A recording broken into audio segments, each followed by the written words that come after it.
since the last film? What have you been doing? Oh, since the last while we played, a lot has happened. I think when we was filming, before we was filming the first while we played, that's like the beginning of the Detroit versus Chicago rivalry had happened. I know Jimmy, National Master James Kane went down there and played Daniel Jones.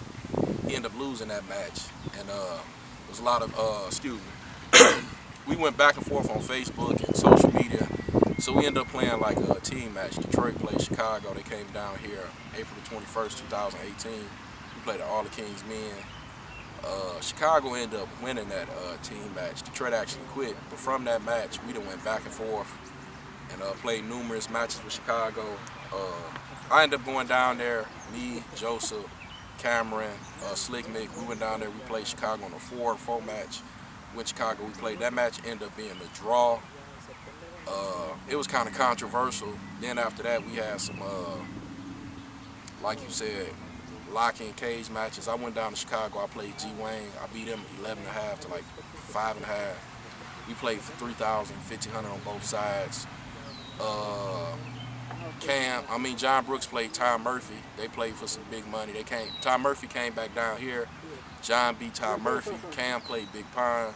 So it's been a lot of back and forth between me and the players from Chicago. Not only over the board, even on the line. Like we just like playing and betting against each other. So that's pretty much as far as the Detroit-Chicago stuff that didn't happen. So what is the state of chess in Detroit currently? Oh man, it's picking up. Like from while we play, just from the first documentary, chess in Detroit is picked up. You know, we started a Facebook group, Detroit Chess Killers. It's picking up. It's almost at 700 people. A lot of folks is getting back to playing chess. Like that documentary really like, excuse me, did a lot for the chess scene.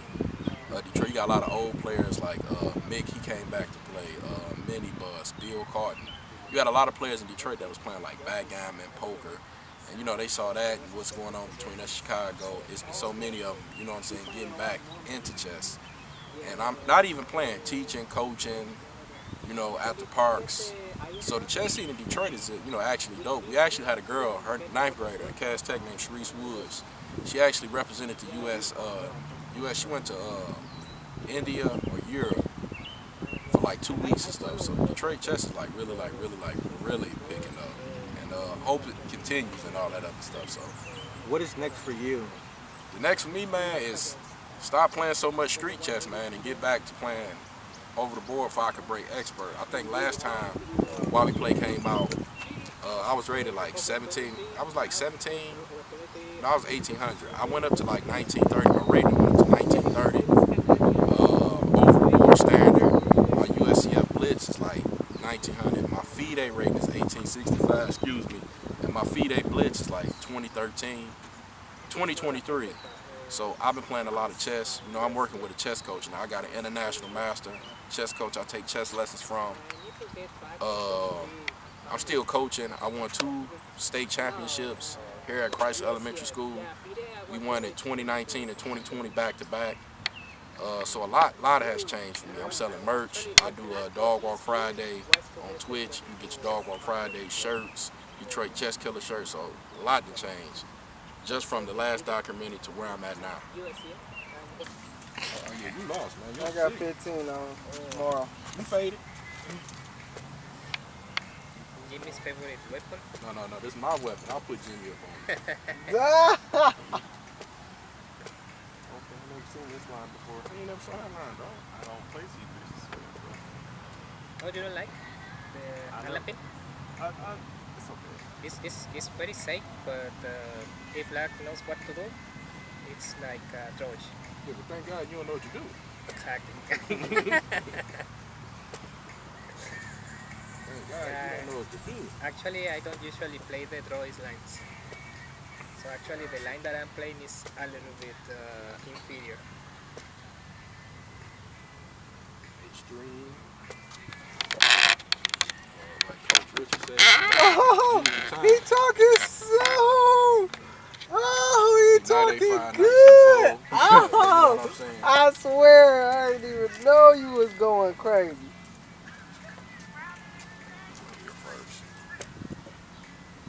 I hate when I do that. Got that guy give me time. Okay, I'm with that, boss. They get me off the pin. No. You ain't finna come here. Come here. No, you doing too much. Three, Bishop G6. Pops ain't going for that. Pops ain't going for that, boss. You go ahead and give me some of this, though. Go ahead and give me some of this.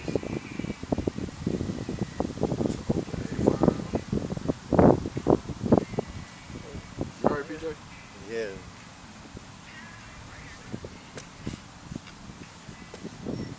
I don't like that either.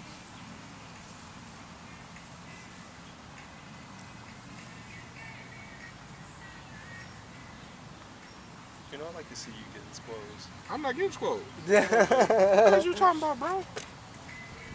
I'm not getting squoze, bro. It is kind of cool seeing him get squirrel. You're always hating on the black man. Oh, I'm sick. You always squeezing Okay. me. I don't like to get squoze. Hey, play better. Somebody tell me. Play better. Okay, where's my advantage at? Where's my advantage at? Okay, so let me go here. That look like a 2200 move. Let me go here. Go here. Bag up that twang like Uncle Al would say. No, boss. No. Let me go here. Go here. Might be on to something. So y'all play his game. I'm gonna hit him with the bop gun. Okay. You think fat meat ain't greasy, bro? Fat meat ain't greasy, bro. Okay, let me come here. I'm gonna go after that. You know what I'm saying? Now you wanna trade my good one off. Yeah. You wanna trade my good one off. Oh, then you trade that, then that become real. Okay, boss, so let me double up on the bubble, dub on the bug. Okay, now I'm gonna trade that.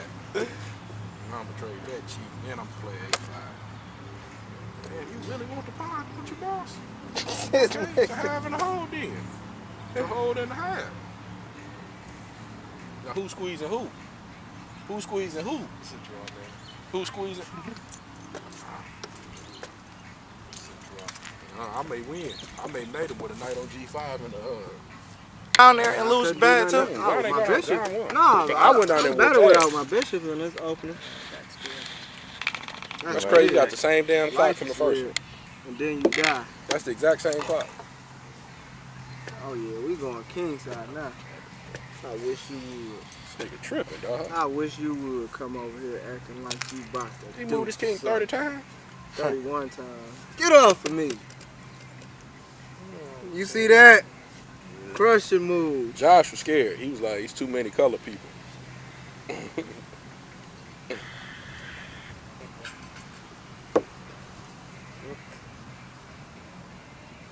Oh, now you want to run. That puppy running. You ain't going to help me. I was helping you. So do you know if Kenty will play against Daniel Jones? No, he ain't gonna play. They played 100 Oh, they times, really? man. They not gonna play. Oh, D'Angelo told Daniel Jones, "They y'all play. I got 10,000 on Jimmy. That's why they ain't gonna play." I don't know. I think over the board it'd be close to him. No, No. Jimmy done got better, bro. Way I better. mean, he always studying. But Jimmy, But he done got way better now. let me see Since what when? I don't think he better. I still don't think he better than Mauro. Jimmy He But always wasn't- be studying, though. No, Jimmy wasn't playing back then. He wasn't playing correctly. Now he tuned up. That pond, dogs. It's just a pond. and if they play online, if they play like the online match, Jimmy may beat them 18-3. Now over the board it may be different, but if they play like online with that unfinished business stuff, Jimmy may put all type of hands, feet. You know what I'm saying? And then you know he do the Jedi stuff when he press the button and the, you know what I'm saying, come out, go to that level on him. Hey Dom, you need to resign, dog. Rhyming is not in my blood, dog. Dominic is an international master. Thank you. Let him And know. what? Chess. Shit. This the real baby chest right here. On. We gone. On. Push that pond and see me fly like a Godzilla. And he pushed it too. Oh, I can't go there. God damn it. ass. You got next. You got next, Played man. one game. You got He next. whooped your ass. I really was Oh, you winning. want to play though. this now, huh? I remember this. Come on, was it Queen H5? It's Queen H5, G6, Queen D5, right? I remember this. I think I'm supposed to go. King over. No, man, it's 2 lines. I'm trying to see which one I want to go to, bro.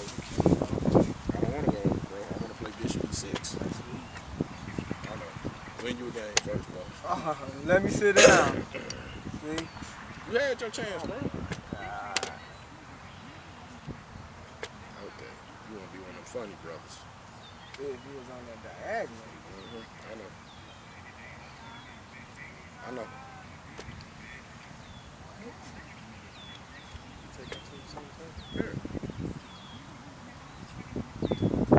No, you knew he wasn't giving that pawn up, and he just wasted the whole move. Now you gotta protect that pawn. That was a stupid move. He's just supposed to just push the pawn. Go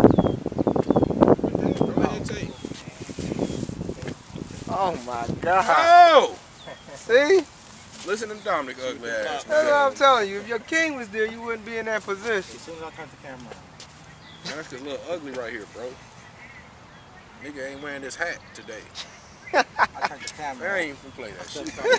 I don't see that shit. Oh, you turned it off? He's so annoying. Right now. I just recorded. I recorded what happened. He's so annoying, bro. You should have brought his damn dunce hat, man. Don't give a damn. What's going on, Brian? Okay, so you wasn't in the first while we played, but you're in the second one. Let everybody know, how did you get into chess? How did you learn how to play chess? I've always been around chess my whole life. My dad coached Cass Tech High School since I was probably 10 years old. So he used to drag me to the chess practices. I used to sit down there and play and get beat down by all the high school kids and then go to the Finney tournaments and everything. So I've just always been around it. Okay, so I've been knowing you since we was kids and stuff, right? So when you was a kid, you was little, you didn't take like chess serious. You just come, travel and all that other stuff. But since you done got older, you done developed this passion. And why is you taking chess like real serious? Like you went from 900 to like 1500 in like a year. So talk about it. What made you develop this hunger and want to get real good at chess? I'll say what sparked it is the first Detroit versus Chicago event. I was just sitting there watching all these good players play, and I was thinking like, man, if I would have kept going, where could I have taken this? So I decided to pick up a book that September, and that was the first time I actually picked up a chess book. Before that, I would just sit down and play. You know, I never knew what I was doing really. So just seeing where I could take it. So in 2 years, I gained like 700-800 points due to COVID. I don't know what it's going to look like for like trying to advance that. So we'll see. You know, but I'm trying to see if I can get to expert or national master, depending on time and money, of course. Okay, let's talk about like some of the tournaments you have participated in like the last 12 months. Yep. Talk about your experience at them places. So the bigger tournaments are tough. I will say there are a lot of sandbaggers, and I thought I was a sandbagger until I ran into some sharks. But Chicago Open I played in. I think I came in 4th in the under 1200 section. It was a pretty good section. A lot of people were pretty good. And then like a lot of the smaller tournaments, like locally, I did pretty good in 2nd place in a couple of them. So it's not bad. You know, I feel like I could have played better, but you know, you always learn the more you play. So just main thing for me is just learning the game more and more. Okay, let's talk about the World Open. Yep. Last year we went to our first World Open. Yep. For the folks who don't know, tell people how long that tournament is and what was your World Open experience? World Open was tough. It was more competitive than Chicago Open. Like Chicago Open, I feel like people were more my level, but then... So you think going to Chicago Open is softer compared to going to the World Open? I would say, yeah. I mean, the competition is definitely better at the World Open. More money. Are you saying that because it's closer to New York, the East Coast? No, not necessarily, but there were a lot of New Yorkers out there. But, you know, it's 9 rounds instead of 7. Right. So you get into these multiple 5-hour games across multiple days, and you just start getting burnt out. So that was like my first real test of, you know, my mental fortitude. Like by day 3, I was burnt out. You know, I played like 3 5-hour games. It was tough. So, but now I feel like I was ready. You know, I was gonna go back this year and see what I could do. Okay, now when we went to World Open, like that was my first time. Like I was at, not like groupie, but it was. I met a lot of chess players I looked into. Like I met Norman Rogers. I saw Angel Lopez, Sean Martinez, Renee Phillips. Who are some of the players that like you met, like you saw them in Chess Life or online that you got to see at the World Open, in the Skittles room playing or just interacting with? I'll just say like a lot. It's just like in the Skittles room. First of all, you don't know who you're gonna run into. Right. Like I was sitting at a table getting ready to play like an IM. Like he's just sitting there like, hey, you want to play? I'm like, oh, okay. And you start playing these the National Master and just crushed them. But a lot of the black New York players that I've heard about throughout my time playing chess, Josh Colas, all those other guys from New York, Costa Corley, yeah. Oh, Brooke and Jerry is a character. Costa's at the World Open? I think so. Oh, he dropped out. I'm pretty sure he's at the World Open. Yeah, just seeing all these guys like, they legends out here. IMs, FIDE Masters and stuff. So just seeing them play in the Skittles room, it was pretty fun for me. Now, before I let you go, I want to talk about the Detroit-Chicago rivalry and the NBL and what you think about it. Give me your opinion. The Daniel Jones versus Jimmy, me versus G. Wayne, and such. Joseph versus G. Wayne. Just give me, your overview of what's been going on between Detroit and Chicago. I'll say I like the rivalry. It makes things interesting. Chess is supposed to be a classy sport, but I like the trash talk that goes on. I think we got a lot of good matchups between us and Chicago. But I kind of want to see us move on to something else, like maybe New York, maybe Indianapolis, Indy. I don't know. We've been feuding with them for a while. I don't mind going to New York. I don't know if we want to run into them though. Like they got some killers over there. I mean, all we got is money to lose, bro. You're right. You know what I'm saying? So yeah, I mean it's fun, man. Waiting to see if I can get my cage match. Who you want to play? It don't matter. I think I would play Jermaine or William Jackson. Maybe anybody like under 1800 maybe. Okay. Cool. I feel like I can at least hang. Will's been playing a little longer than me, so we'll see. Okay. Great. Yep. Yep. All right. So introduce yourself for everybody. Oh, I'm Mauro Lopez. I'm from Mexico. I came here mainly for work, right? I came here on July 2018, and I started to play chess here on Motor City Open 2018. That was my first tournament. Right, and you're a national master, right? I got the national master title on December. Actually, I didn't realize that I got it until Joseph told me. Actually, 2019 Masters and Experts, I was planning to play the expert session, but then Joseph told me, hey Mauro, you are not able to play that, right? Because you're already a national master. I was like, where did you see that? And he said, here. He sent me the link, and I was like surprised because I never thought to get the national master so quick. I thought it was gonna take more time than that. So you became national master with about 3-4 tournaments? Yes, I played Motor City. I played. There was a woman championship and a men's side event. I played that one. I played the Michigan Action, and I think I don't remember the other one. I played one of your tournaments. I think so. Yeah, I the one you beat Josh and played too. Yeah. So I got with those tournaments, I got the national master title. Okay, so coming to Detroit, what do you think about the chess scene in Detroit? Do you like it? Is it different from Mexico? Speak on it. It's very, very different from Mexico. I would say that chess here is a little bit more competitive than in Mexico. In Mexico, people usually play chess because they want to get money, right? What I can see, for example, here on the people, they want to play chess because they want to be better at chess, right? In Mexico, few people, they want to be better at chess, but I can see that more people want it to be here than at least on my state, right, in Jalisco. So I can see little differences, and yeah, I definitely like the chess here in Detroit. Okay, since you came here, you've been playing chess, you became a staple in the Detroit chess scene, right? Yeah. A lot of people know who you are. When you coming back? Thursday.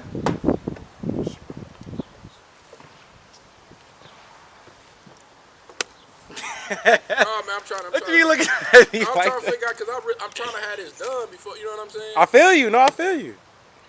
Because I got to get Joe, Jimmy. I mean, worst come to worst, come back that Saturday, that weekend, we should be wrapping up. All right. Let's get up in there then.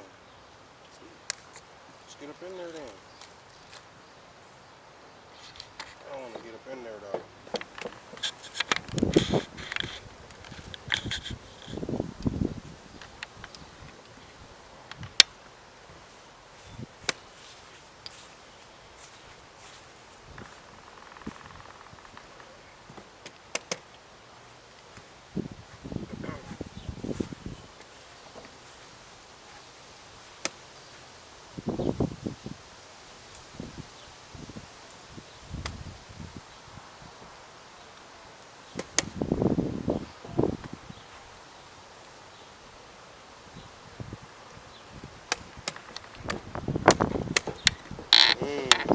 Cutie pie. That's cute. That's cute, dog.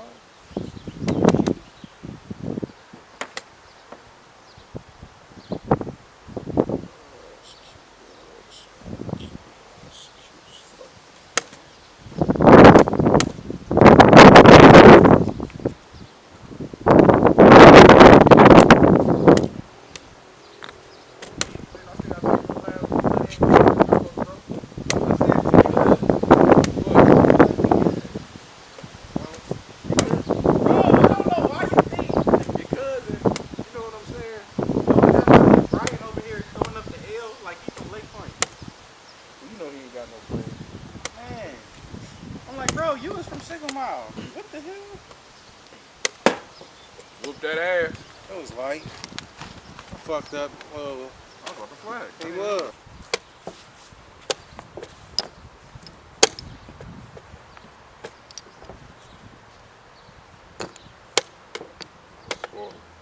What's up, man? We up here filming while we play too. Got Granddad Marcus right here. Yeah. Killer Cam. Cam beating on Marcus' ass. This nigga play every day. You said what? They say this nigga play every day. I can't see it though. Well, I'm gonna fuck him up. Y'all think I'm bullshit. All right, Marcus.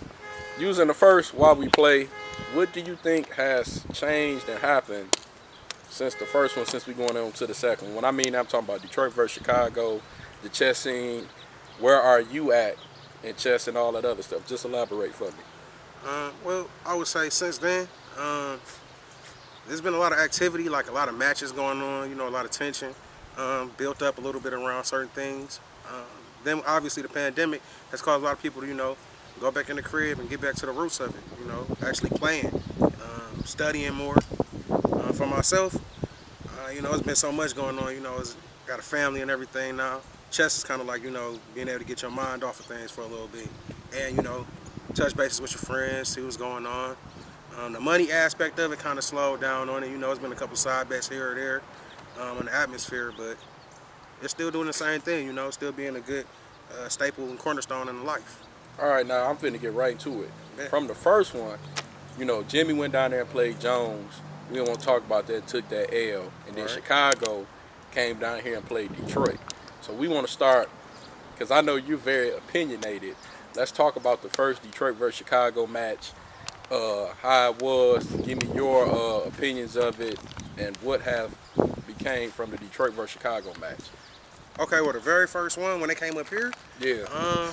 Well, I think, you know, that was the first one. You know, I think it started off online, a lot of back and forth. They came up here. They came up 6 hours late, but you know, hey, it happens. You know, I think it was kind of a training thing, mind game. You know, have some guys wait for 6-7 hours. They come up there, get to it. We played. We started off strong, and then we died off. You know, they came out with the victory. We didn't think about endurance as much. You know, they took that little W. They talked a lot. When the Skittles game happened afterwards, you know, we tried to get that cash up. You know, something briefly happened. We won. They left quick. You know, we tried to get them to stay, accommodate them. But hey, you know, I guess they had to get on the road. We felt a little type of way, so we planned for some get back. Okay, so let me ask you a question, because we've heard that they not only came late to our match, but it was other matches. You know, I heard the Sean Martinez, Daniel Jones match in New York. Oh, so I didn't know about they that. came up late, so it's, you know what I'm saying? Do you think this plays into their favor because they are used to playing these matches? You know what I'm saying? We're not used to playing. I think it's strategy. I for sure think it's strategy. I mean, because I'm familiar with a lot of the guys, man. I know they know how to tell time. They know the difference between the time zone being 1 hour or not. So I think they know exactly what they're doing. It's part of it, you know. I love it, though. Okay, let's talk about how intense that match was. Like, I was there, and John Brooks was beating this IM ass.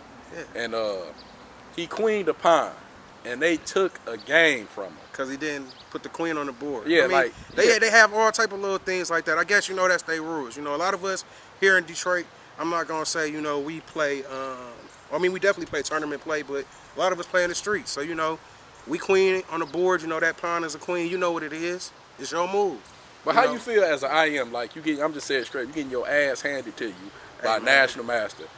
Instead of letting that man just have his glory, you want to, you know what I'm saying? I mean, when it's the money on the line, by any means necessary, man, you know, hey, you didn't touch the clock, you touched too soon. By any rule that you can get a W on, they're going to get the W on. We probably would do the same thing, just not as petty, but I understand where it came from. I know he probably had to feel this type of way, you know, thinking that, you know, John hit back, but, you know. So in your opinion, John really won that game? Facts. I mean, everybody know that. You look at the board, I mean, you can see it. Okay, now, after that match, the Detroit versus Chicago, the first match, and they won a little punk-ass $1,000, right? It was a 4-on-4 match. Right. You went, you didn't play, it was me, Cam, Slick Nick, and Joseph Gasson. You went down there, we played. Right. Let's talk about that experience, and let's talk about Stephen Jennings and all the theatrics that went down in that match. Go ahead. You know, this was, like I said, our road to get back. You know, there was still a lot of things in the atmosphere, so we wanted to clear a lot of things up. So we went down there, went in their hometown, went in there to take care of business. Wasn't really a lot of that kiki, haha. We started off, and we started putting foots on ass. Simple as that, you know, to the point where the Chicago spectators was even there like, these boys ain't nothing to play with. They knew what time it was. It went from them, you know, being excited to them being nervous, you know, quiet. You know, you ever been at an away game, you know, the crowd starts off cheering, then they start looking at, you know, their best players getting hands and feet put on them, and then, you know, they got quiet for a little bit. So let's talk about the end with all the bull Well, you know, crap. as I say before, you know, whenever, you know, it's a couple dollars on the line, things get tense. People start trying to call, you know, everything, you know, try to, you know, cause everything, you know, pieces knock over all of a sudden in the scramble. People want to try to steal game or, you know, claim games. We want to say steal or not. We got to review the footage back to back. At first when it started off, we was up so far. You know, I remember I had to go back and observe a game. I say, hey, man, instead of us even arguing about it, we give you the draw. Just go on to the next one because I was ready to, you know, get to the money. And then it happened again and again and again. And at some point in time, you got to call a spade, you know. So we came up to a solid solution amongst both sides. But they still claiming they won, and somebody was posting that. I mean, they got a trophy, but you know, like I say, we don't really play for trophies here, man. We play for keeps. So at the end of the day, we understand what happened. You know, ask them what happened to the pot and how that happened. You know, I was there, they were there. You can ask the spectators who were there from Chicago how it happened. You know, okay. That's why. Hey, somebody had the Moet bottle in the celebration picture. You know. Okay, let's talk about the other matches that happened. Like I played G-Wayne, Cam played, you know, Murphy and Big Pine. I mean, so yeah, I mean, again, those are examples of you hyped up me versus G-Wayne because I knew that was gonna be hands and feet. I mean, a lot of them. I'm not saying that they're not like chess players, but the reality is some of us are just outright better than them, and that was a matchup where it was gonna get ugly. I mean, you went down there and you was sick, and you saw what happened. So, you know, Cam when he played Murphy with the long coat first. He played Murphy with the long coat. Yeah, he played Murphy, and then I think he clammed up or something like that. We got on Cam. You know, Cam got to hear that from us. I don't know how they get down, but Cam had to hear that from me and a lot of other guys for a while. Well, he bounced back on and then he took Pond, and then y'all sacrificed him. I mean, that's exactly what happened. You know, people sacrificed Pond when that came down to the back and forth with us in Chicago. But You would think things would die down a little bit, but it didn't. You know, it's still people out there, still matches that probably need to get set up. But, you know, it's kind of it's always been that, not just in chess, but in all sports. You know, Detroit, Chicago, we're always going to have our back and forths. But there are good matchups and there are bad matchups. So I'm going to play a game with you. I'm going to say a name. Tell me the first thing that comes to your mind when I say these Chicago chess players. Ready? Go for it. William Jackson. Food. Food. Food. What you mean by that? Food. You know, sometimes you got to think about, what if I want to eat today? That would be a name that pop up, you know. One of those names that's still out there. But food. That's the first thing I thought of. Nathan Kelly. Don King. But, you know, he's good. I think he's good on the side. I would love to see him match up with my guy, my man's D'Angelo. You know, I've been trying to get that matchup lined up. But, you know, he's a fish. Actually, I won't say Don King. I say fish because he's the real definition of a fish. Okay. Remy. Funny.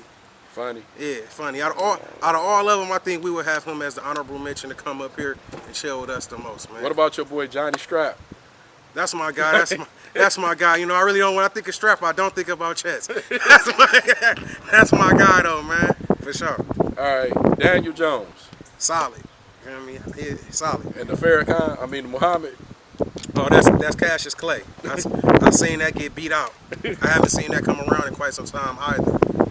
But he's a solid individual, man. All right, anything you want to say to close out about chess? You know, what's going on in the scenery, the NBL online? Yeah, man, chess is growing, man. If y'all aren't aware, definitely check out things that's going on online. I know they have their own chess league going on. There's podcasts going on. People are streaming. There's merchandise coming around. I think since this pandemic, unfortunately, you know, a lot of people have passed away, man. So you want to say rest in peace and shouts out to them. But keep pushing, man. One more thing before I let you go, because I asked Dominic the same question. For sure. Daniel Jones, James Caney, over the board, playing a match in Detroit for the big money. Once and for all, who wins that match?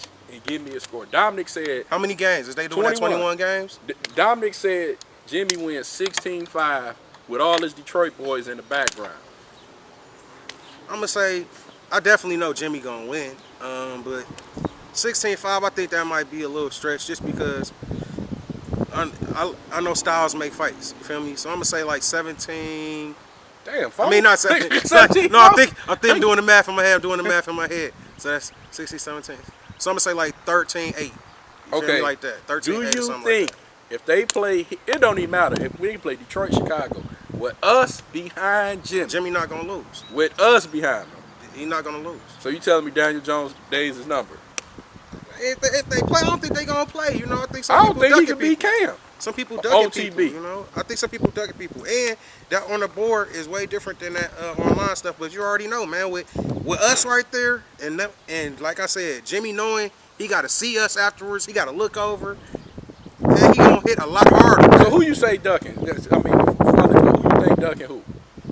Daniel ducking Jimmy for the fact that But he going to say he already beat Jimmy. But he going to say he beat convenient. Jimmy before. I'm going to say that, and that's why it's convenient, because he beat him, so it's like, why do I have to go back? But we know the reality. It's almost like if you get a fighter, you know, one fighter had to cut weight to make it to the fight.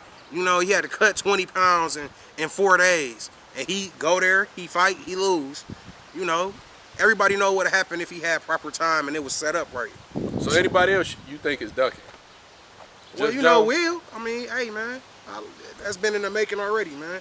So eventually, you know, he'll strap him on and they'll gas him up. Hopefully when this stuff die down, you know, I know we wanted to play over the board. So when things die down, we can make a trip. You know, I'm pretty much almost really open to go down there now. You know, we like taking road trips. So that's it. That's all you got to say. Nobody else ducking. Styles make fights, man. We're gonna see. You know, we can put it all together, man. I'm not really sure off the top of my head who I would think of for sure, man. Cause they really don't want no smoke. Oh, let's be honest. It's all type of people out in the world right now. You know, it's all type of opinions. It's a fragile time. And I think there's people with other ideas and other viewpoints that they ducking on the board because they can't beat them. You know, Jeff. You know. I'm glad you said that. Now I'm saying this. We're gonna bring up this name, and I know it's very, very controversial online. Taking his personal That dog in him. I would love to see him and Gopal, but You probably got like I think he gonna work him too. so we can get Cam. All right, so I'm glad you want to touch on that. Close us out, and I'm gonna interview Cam, boss. Yeah, man. At the end of the day, I want everybody to realize, man, chess is bigger than just a game, man. You know, it's supposed to be the solid ground. It saves lives. You know, it helps people stay together. Keep pushing pieces. Keep safe. All right, man, appreciate it. Yep, yep. Michigan chesses I have. Start right here. Right here, this is the Amateur North. As you can see, this is my homeboy Chris Sims. He won first place in the under 1600 section right here. Chess beast. He was before Joe. This is Joseph Gashin. You can zoom in on him right here. That's Joe, who I was telling you about. He was a beast. The Gentry twins, Ben Feingold.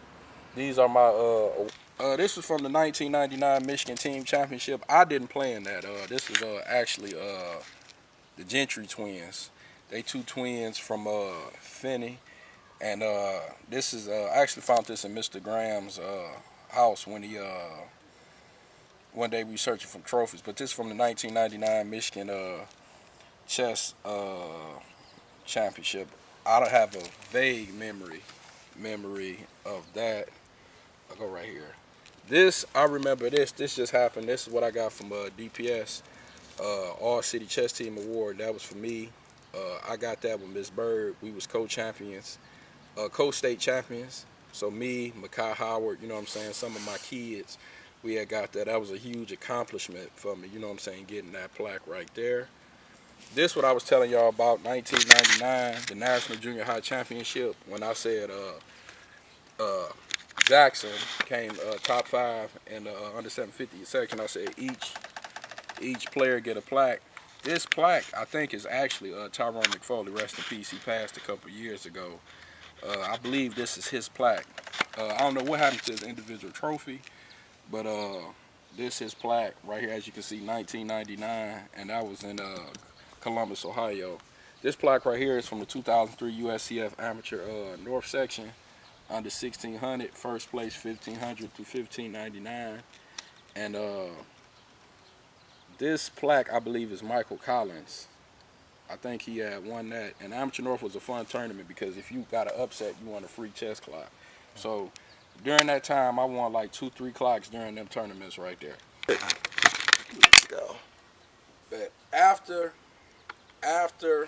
like I said, after that Nationals, seeing me play 16th in the nation, seeing my rating improve, and during this time, this is where the Michigan Chess magazines used to, every year they used to post the rating games, who gained the most rating points from the year. And I think I was like, I made the list. I don't know where I made it, but I know I gained more than 100 points. So now this is like the coming out year, because now I'm in the 7th, and you know, they in the 8th, they on their way out. But what really happened over the summer is I met another group of kids that started to play chess and take a liking to chess. I met Randall Brooks. I met Coach Barnett, who became more than like, I say a chess coach, more like a father figure to me. And I discovered what we have in Detroit called All the King's Men Chess Club. So I discovered All the King's Chessmen Chess Club through Coach Barnett. Coach Barnett is another key vital person when it comes to like chess in Detroit. Famous coach. He was the coach of Cass Tag for like 20 years. I think he got like 20 state, city titles, so many state championships. Another young good guy. We older now, young good man out of Detroit. And meeting him with the combination of Dr. Graham's being my coach really elevated my game, because in the summertime, Dr. Graham's worked at the Detroit Library. Not the Detroit Library, the library down here off East Warner out of Drive. So the reason his teams always was pretty decent because we always played chess. And he used to always tell us, I'm going to give you every tool you need, but if you want to be good, that's on you. So every Saturday in the summertime, you know, the summertime, most kids think about taking off school, going to see the point, going to have fun, going to do this. Dr. Graham's was at the library every Saturday playing chess. So on them Saturdays in the morning about 9, 10 o'clock, you know, it was me, Mike Collins, Breon Ricks. I forgot to mention his name. Breon Ricks, Devontae Collins, all the underclassmen, the sixth graders that's going into the seventh, coming off, you know what I'm saying, that phenomenal nationals experience we had. We would go to the library and play Dr. Graham's for an hour. He was there every week for an hour. He would have a simul. And for those who didn't know what a simul was, he would set up all the boards. He would play you all at the same time, something that a GM don't do. And just to give you some back history on Dr. Graham's, me making the transition from Miss Turner, who she knew how to play chess but didn't have no chess experience. Dr. Graham's was at his peak, his rate was 1900. When I got to when I got to Jackson, he was on his floor 1700. So 1900, that's like a class A player. He was almost 100 more points. He'd have been an expert. So he had tournament experience. He was the editor for Michigan Chess Magazine. So he had chess. How can I say? He played in tournaments before. He knew chess players. And like John said, man, chess is like boxing. And if you look at like some of the best cornermans, you know, they used to be former boxers and they had experience, just like coaches. Some of the best coaches, some of them, not all the time, played before. So when I would go over my games, you know what I'm saying, he knew what to look for because he'd been there. But picking back off what I was saying, yeah, every Saturday for like 9 to 11, we would play chess. And if you beat him, you would get, this what he would do. You beat him, you would get $1. You get a draw, you would get 50 cents. And I mean, looking back at it now, $1 doesn't mean nothing. But hey, during that time, I think I was 11, you know, you could go beat somebody, get you a couple dollars, you know what I'm saying, off your coach. That was phenomenal. So during that time, with me going up there every Saturday, and then me developing my relationship with Coach Barnett, finding all the King's Men Chess Club that was owned by Ed Mandel, my chess just really elevated, you know what I'm saying? Because I would leave there, and then I would get with Coach Barnett and go to the chess club. And then when I got to the chess club, I meet Joe, I meet John Brooks, I meet Al, I meet Aaron Kahn, I meet a combination of all these chess players. John Brooks is a national master, been the strongest black player in Detroit all my life, 50 years. You know, I met Aaron Kahn. Aaron Kahn during that time was a promising young junior.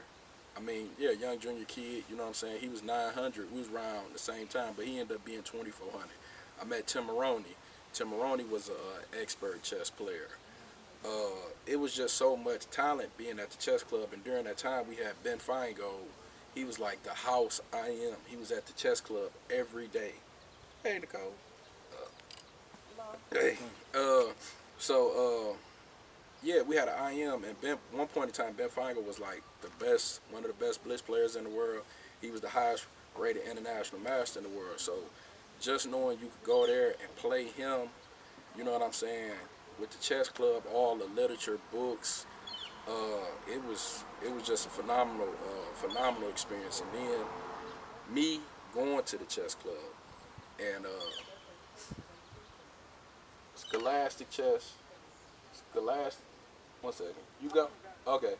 Scholastic chess is different because when you go to tournaments, most players you face rated is around your rate. But now, when I'm going to the chess club through Coach Barnett, I'm playing in adult tournaments. So I'm 800, 900.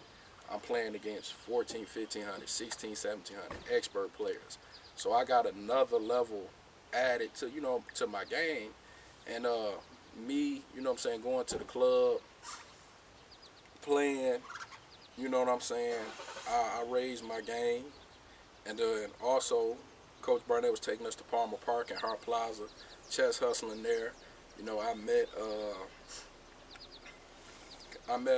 some tremendous people. You know what I'm saying? That's how, actually, through Coach Barnett, I met Joseph, I met Randall, I met Aaron, I met D'Angelo, and to this day, like, we're still close. And a lot of people don't know about Joseph Gasson. I know everybody in the city knows about James Candy. He was the youngest African-American master out of Detroit. But before there was James Candy, there was Chris Sims, and there was Joseph Gasson. Joseph Gasson was got to expert. He got to 2000. He's like 16, 17.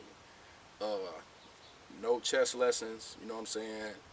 No GM help, you know what I'm saying? Just reading books and studying. And during this time, man, you had to see him like in Joe era. Joe might have been about 22, 2300. Dr. Grams used to have the Finney tournaments. There was $5 tournaments every month. He had the Finney 1 month, then it rotate to a mini switch, which was $7 every month. So it was 12 tournaments a year. 1 year Joe won all 12 tournaments. You know what I'm saying? And he won them at the top section. I mean, during Joe's like peak prime, I ain't even gonna say he was in his prime because he was like 16, 17. I mean, Joe was like amazing. You know what I'm saying? I just saw Joe go to Hart Plaza, beat on Fax. Fax is like a street chess legend. He was like an expert, 21, high 2100. I saw Joe crush him, $5 a game. I saw Joe beat Irv. Everybody know who Irv is from the Detroit-Chicago match. You know what I'm saying? I saw Joe beat Irv in the blitz section. In some, we call it kick out the risers. Joe was actually the first one out of us to beat John Brooks in the tournament. I never forget it. Joe was like 1978. He beat John. He beat Dimitri. I mean, Joe was like phenomenal. Joe was like the first one to have a Simon teach a chess class at all the King's Men. I mean, Jimmy gets all his props, but y'all gotta really like do y'all research and look at like Joe and Chris Sims. Like, if Joe would have stuck with it, you know what I'm saying, and not went, I ain't gonna say he went to college, but really stuck with it, Joe might have been FIDE master, I am strength right now. You know what I'm saying? Joseph was like really that guy. And Joseph went to Cass his 9th grade year, but he ended up leaving Cass and graduating from Henry Ford. But Joe was like, Joe was that dude, and his era. I say Joe is a 04, 03, 04. I say from about 02 to 04, like Joe was like terrorizing the state of Michigan when it come to chess. That's good. After my Clark days, after like I said, after I go to the Nationals, I meet Mr. Grams. Mr. Grams had the Ronald McNair chess team, and the transition from Dr. Paul Grams to Miss Turner, which her name was Dora Turner. Miss Turner knew how to play chess, but she didn't have no serious chess pedigree. Far as she didn't have no tournament experience, it was just a game she knew, and she introduced us to it. But once I went to the Nationals, and like I said, Dr. Grams was there. He was the coach of Stelwack and Hamilton, Finney, Jackson. He had all them teams there. And the reason Jackson was there because they had a K through 6 section. So he just took his 6th graders there. And I remember Tyrone McFoley. He went to Clark Elementary School the following year, and he continued to play chess when he got to Jackson.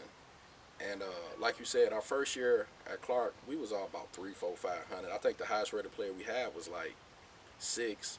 And still playing chess and seeing Tyrone go to that Nationals and go 6-1. If I'm not mistaken, I think he placed 5th, and I think he placed 5th or 3rd. I got to check the cross tables. Don't get me, don't quote me on it. And seeing Ronald McNair, they placed the top 5. And if you're familiar with the Nationals, if you place top 5, not only do your school get an individual trophy, but the top 4 players from that team had got a plaque. And I'm looking at it because Tyrone got an individual trophy. He went 6-1. Demetrius Bennon, he went to Clark the following year. I think he went 5-2. And here I am. I was just on the team with these guys the following year. And I get to discussing, talking to Mr. Grams. I'm in the 5th grade. I think, like I said, I was like 300, 400, 500. He asked me where I was going. I knew I was going to Jackson. And he was like, make sure, when you get there, that first week, contact me. Because if you don't know Mr. Grams, he was also the librarian. He worked in the library at Jackson and Finney. So moving forward, I go to Andrew Jackson. When I get there, they was just changing the name. Andrew Jackson changed to Ronald McNair. It was 6th to 9th grade, but then they cut it to 6 to 8. I get there. I think I got there, I was like 500. And that team, I never forget that team because we was real close. When I got there, the team was Tyrone McFoley. He was on board 1. Thomas Jarrett, Shannar Weeks, Ashley Sturdivant, Amos was there, and then the 6th graders coming in was me. I came from Clark, Chris Ramsey, he came from Clark. Demetrius Thomas, he came from Clark. Then Mike Collins, he played football. He came from Carstens. He came. Shatoria Drew, she came a year following, and from there, you know, we got there. Jackson was already an established chess program. We didn't have like the best kids, but I think Thomas, during that time, they was in the 7, we was in the 6. Coming off that nationals, everybody rating had pretty much went over 1,000. I think Tyrone was like 1035. Thomas was like 1,000. Our third boy was like 900. So during that time in the Metro Scholastic Chess League when we played, how can I put it? They was pretty much knew they was gonna go to the nationals every year they was there, because during that time the teams wasn't that good. You know, you just had Jackson, Fisher, Bates. During that time in the middle school, competition, you also had like Foch, Clippard. I'm trying to think. Paul Robeson had a team during that time. I mean, it was so many, and making the transition from elementary chess to middle school chess was crazy, because now you're playing harder games. You know what I'm saying? You could be in the 6th grade playing the 9th grader or 8th grader, how the sections was. But moving forward, Dr. Grams really developed my chess talent, because like I said, when I got there I was like 500, and we had these drop slips. You had a drop slip when you went to school? Yeah. Okay, so when I get there, I never forget my schedule. I had home ec, and they gave you 2 electives, and what Dr. Grams did was he taught a chess class, so I had to drop a class. So I had to drop gym. I never forget it. I had to drop gym my last hour to get his elective. We was upset about it, but he was like, if you want to play chess and be dedicated, you had to do it. So, you know, you get there, you're in the 6th grade, I drop it. I'm coming from Clark Elementary School where we play chess after lunch. The first day we get there, I'll never forget it, because the chess class was in the library. I think it was 305. He got these big old boards. He sets the boards up. He play us. He crush us. He give us these puzzles, and he let us get on the computer. During this time, Yahoo Chess was and ICC Chess was like really popping. And he told me, if you stick with it, I'm gonna make you a good player. And I'll never forget, the first opening he showed me was the Italian game. E4, E5, Knight F3, Knight C6, Bishop C4, Bishop C5, Pawn C3, Knight F6, D4, EX D4, CX D4, Bishop D4 check, block with the Bishop, Bishop X D2, Knight X D2, D5, EX D5, Knight X D5, castle. I still remember that to this day. My first year playing chess at Jackson was a learning experience. I went from 500. The end of that year, I was like 800. We went to actually won the state championship that year. As you see, one of these trophies, this trophy back here. Ooh, it's getting old, dog. This trophy right here, 2000 Michigan junior high championship. We won it. I never forget. Well, I ain't gonna say we won it. I didn't play on that team. I was on the B team. But Tyrone Thomas, Demetrius Ben, and Ashley Sturdivant won the state championship that year. I was on the B team, and they made fun of us. But we actually, my 8th grade year, which is 2003, I was second board on that team. We came back and won the state championship. So actually, they got 2. I got 2, and they got 1, because I was a part of that team. And it was how can I say, it was a fun year. We also went to the nationals. That's when the nationals in Tucson, Arizona. I never forget that. I played in the K6. No, I played in the K8 under 750 section. And this trophy is mine right here. K6, yeah, 2000 K8 under 750 section. I played in. I came in 16th in the nation. As you can see, I finished with 5.5 out of 7. It was me and my boy Mike Collins. He finished with 5.5, and I'll never forget that tournament, because that was the tournament. Anybody remember that? The McNair kids broke a window. That was the tournament I got my first major trophy and got suspended the whole chess team got suspended when we got home. That was so crazy. Not only did we get suspended, one of them, the principal, held one of the kids behind. Like I said, man, you taking young kids from the city that ain't never been out. That was the first time I was on an airplane too. That was crazy during that time. And how can I put that together? That tournament. That tournament was just wild. Arizona was hot. I will never forget waking up and it was damn near like 110 degrees in the morning. Damn near sidewalk was smoking. But we did good. I played on Jackson. We came in 10th in the nation, one team. And then the other team, which is Tyrone and them, they played in the K9. They played in the K9 section right here. And they came in 10th place. Tyrone, Demetrius, Ben, and Ashley, I think all of them got 4 points. And that was a good year for me. And that let me know, as you can see right here, that let me know we was headed on the right track. You know what I'm saying? I had got 5.5. Mike Collins, I came in 16th. Mike Collins came in like 12th or 10th. He had got 5.5. And I'll never forget that tournament because we was upset because last round I played Anthony Hurd. Anthony Hurd went to Cooley. And we was upset about that because 2 Detroit players was playing each other for the last, going into the last round in trophy contention. And what was so special about that game, and I swear to God on my life, is that whole year I struggled remembering 3-4 repetition, claiming the draw, and I actually dropped a piece in the fried liver. And this was Mr. Graham used to always tell us about writing notation down, and I got a perpetual check.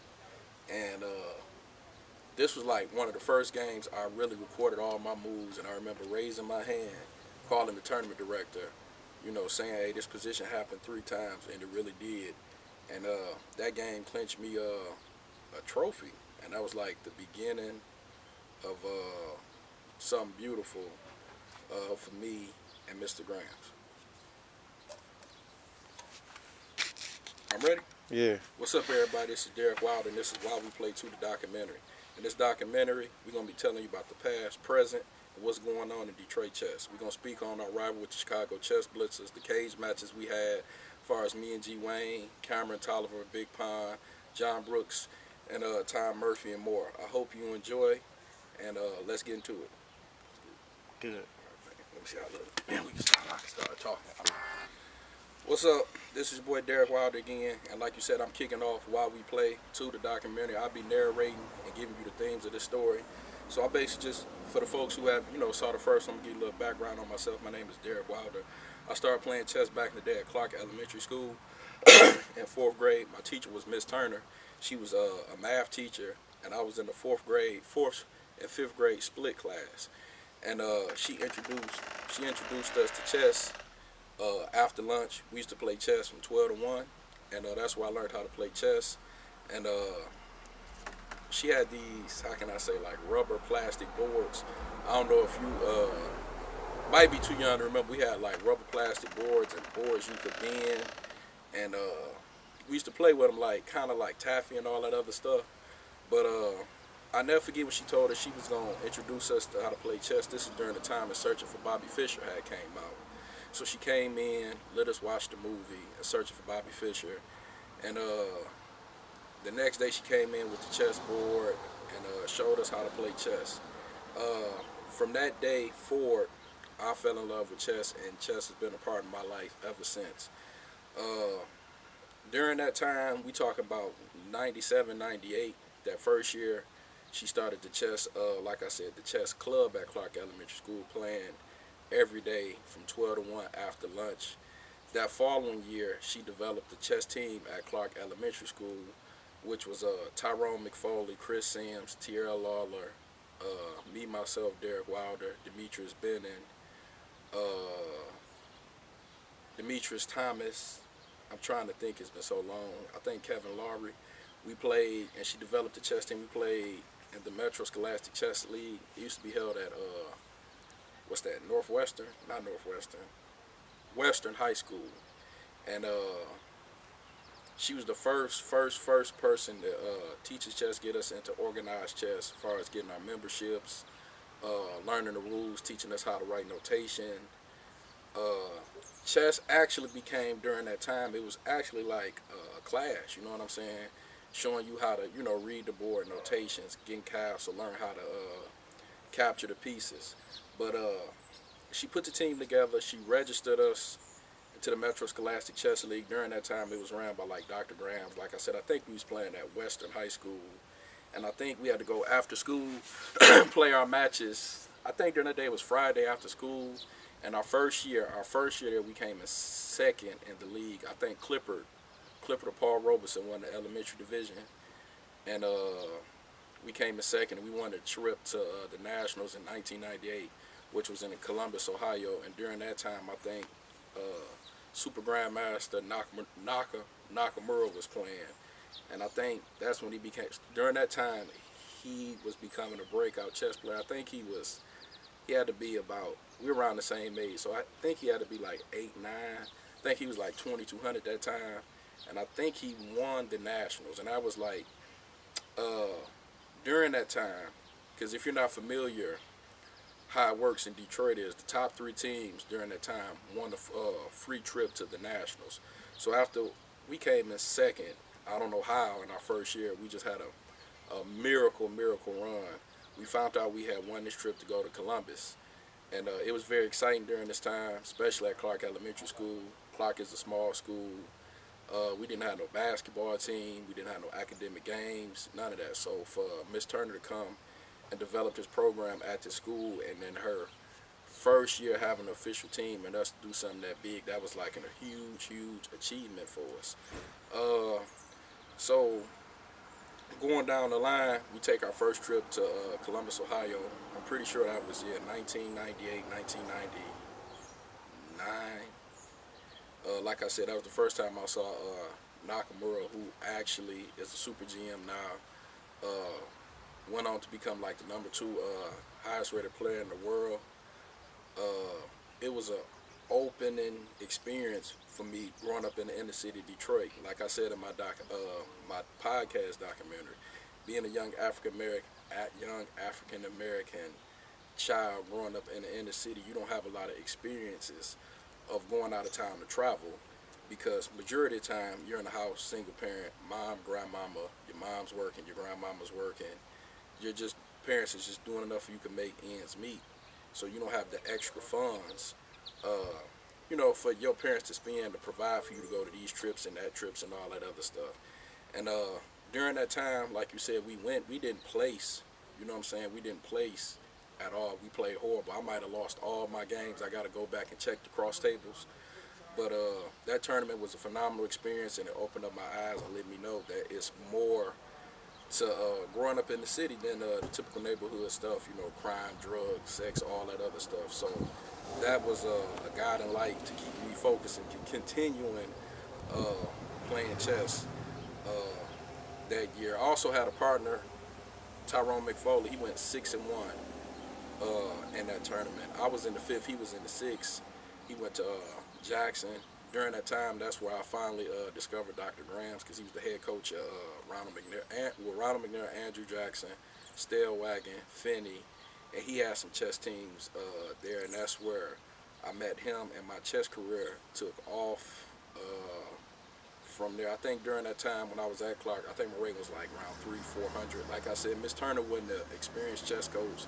She just knew how to move the pieces, and when I went and met Mr. Grams at that national, because the following year, if you're from my neighborhood, you know, if you had your neighborhood schools, you go to Clark Elementary School, you go to Andrew Jackson or McNair, and then from there you go to Finney. So that is where the beginning of where I really started to take chess seriously and develop my talent. He didn't even deny it though. That's the wildest part. What's going on, Cam? What's going on? I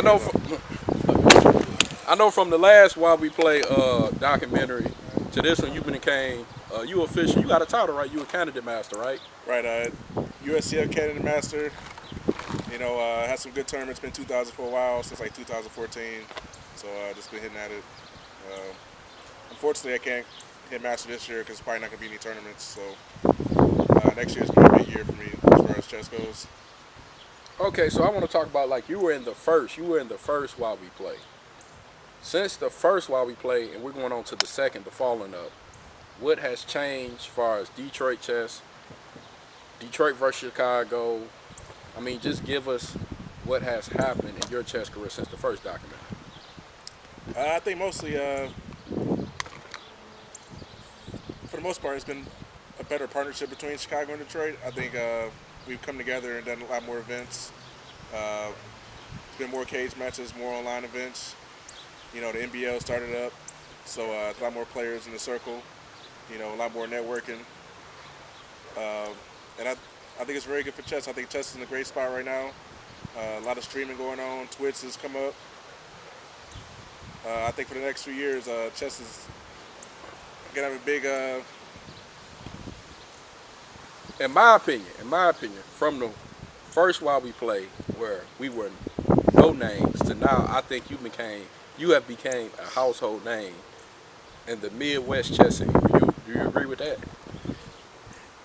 Yeah, I think as far as like Detroit goes, you know, just being when you think of Detroit chess as being in that group of names, my name might come up. You know. No, I think a lot of more people know about Cameron Toliver from the first while we played in the online matches and OTB matches. You agree with me? Yeah, absolutely. You know, and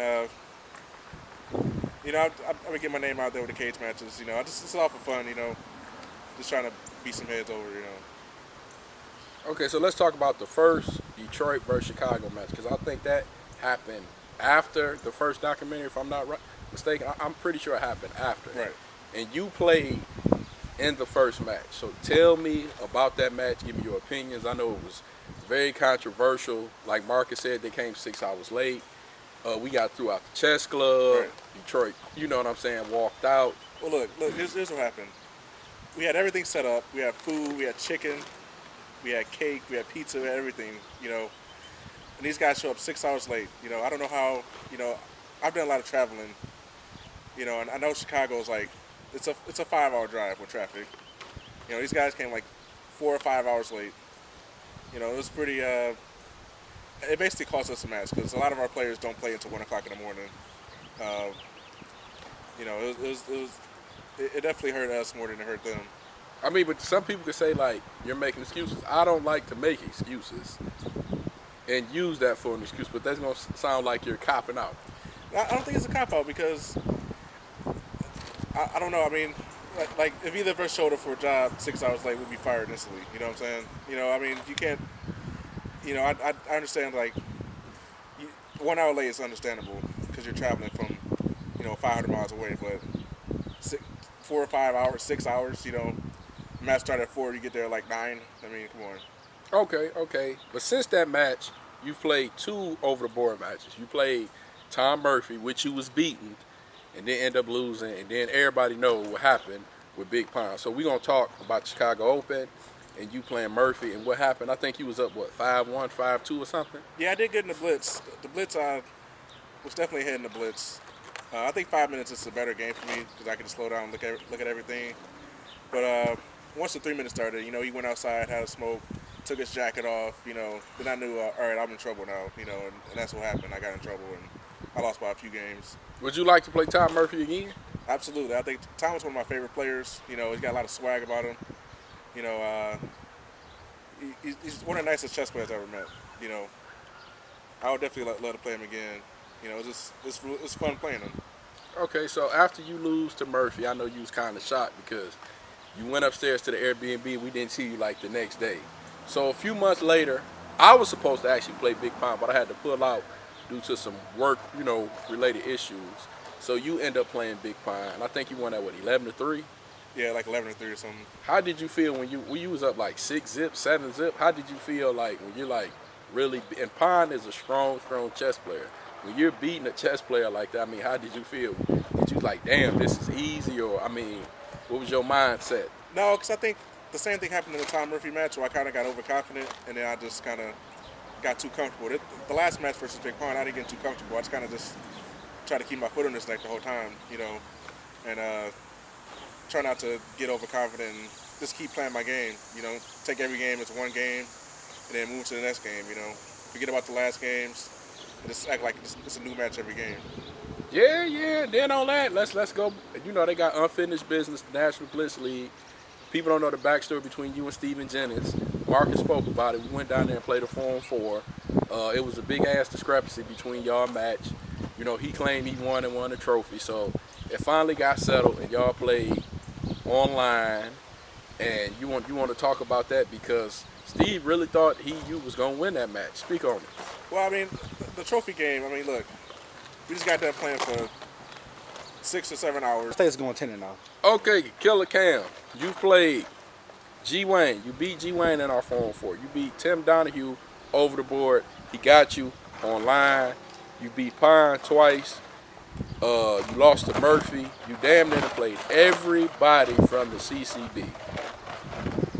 Daniel Jones, Remy.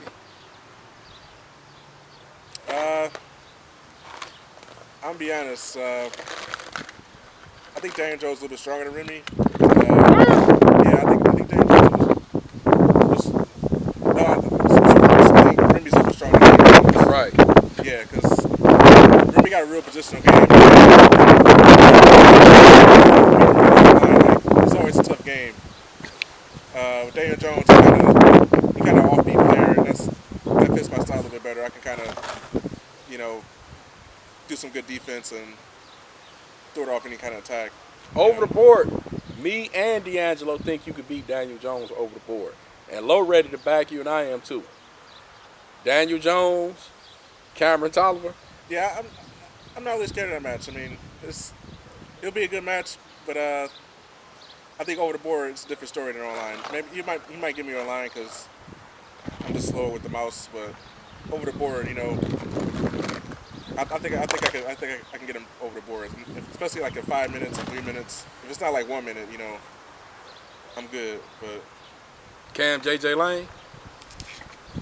not really a threat. I mean, Okay, before I let you go, who you think is the weakest chess player? CCB or National Blitz League? Or you can plead the fifth. I'm gonna plead the fifth because I know who it is, but he's a nice guy, so I'm not gonna say it.